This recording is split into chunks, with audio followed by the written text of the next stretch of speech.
Assalamualaikum warahmatullahi wabarakatuh.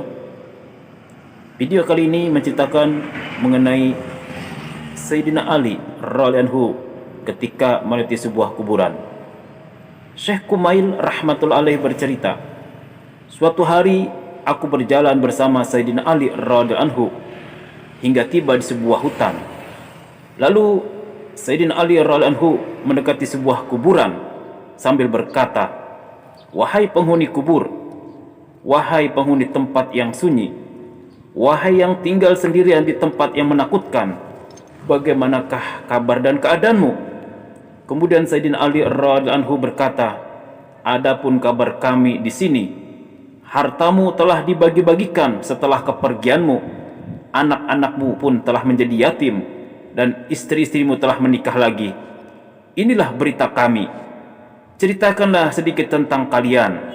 Seraya menoleh kepadaku, ia berkata, "Wahai Kumail, seandainya mereka boleh dan dapat berbicara, mereka akan berkata, sebaik-baik bekal ialah takwa." Setelah berkata demikian, ia pun menangis. "Wahai Kumail, kubur adalah tempat menyimpan amal, dan kita akan mengetahuinya ketika kita mati." Dari kitab Muntakhab. Fadilah, amal baik atau buruk seseorang akan tersimpan di dalam kubur sebagaimana tersimpan di dalam kotak. Banyak hadis yang menjelaskan bahwa amal baik akan datang berupa seseorang yang tampan. Ia akan menjadi sahabat dan penghibur si mayit. Sebaliknya, amal buruk akan datang berupa sesuatu buruk rupa, busuk, dan hanya akan menambah kesengsaraan mayit. Sebuah hadis menyebutkan 3 hal yang mengiringi manusia sampai ke kuburnya, yaitu hartanya sebagaimana kebiasaan Arab jahiliyah, keluarganya, dan amal perbuatannya. 2 hal itu, harta dan keluarganya, akan kembali setelah penguburan. Yang tinggal bersamanya hanyalah amal perbuatannya. Suatu ketika baginda Nabi Muhammad SAW bertanya kepada para sahabatnya, "Tahukah kalian bagaimanakah perumpamaan kalian dengan sanak saudara kalian, harta kalian, dan amal perbuatan kalian?"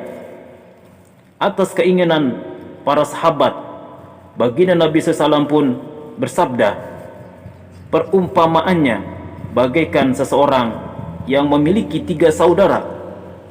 Menjelang kematiannya, ia pun memanggil saudara-saudaranya lalu berkata, 'Saudara-saudaraku, kalian telah mengetahui bagaimanakah keadaanku ini. Maka bantuan apakah yang dapat kalian berikan kepadaku saat ini?'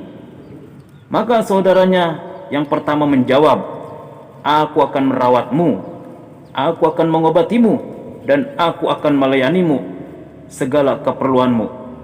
Jika kamu meninggal dunia, aku akan memandikanmu, mengkafanimu, memikulmu, dan menguburkanmu.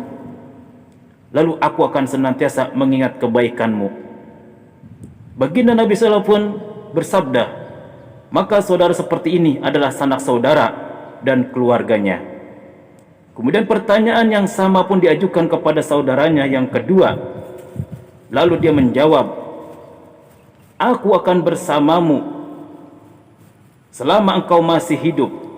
Jika kamu meninggal dunia, aku akan pergi kepada orang lain." Saudaranya ini adalah hartanya. Kemudian ia memanggil saudaranya yang ketiga dan menanyakan hal yang sama. Saudaranya yang ketiga menjawab, "Meskipun di dalam kubur, aku akan tetap bersamamu. Di tempat yang menakutkan, aku akan menjadi penghibur hatimu. Dan ketika kamu dihisab, aku akan duduk dan akan memberatkan timbangan amal baikmu." Maka saudaranya yang ketiga ini adalah amal solehnya.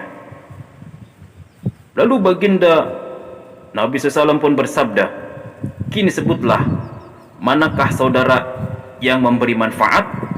Maka para sahabat radhiyallahu anhum menjawab, "Ya Rasulullah, jelaslah saudara yang terakhir inilah yang bermanfaat.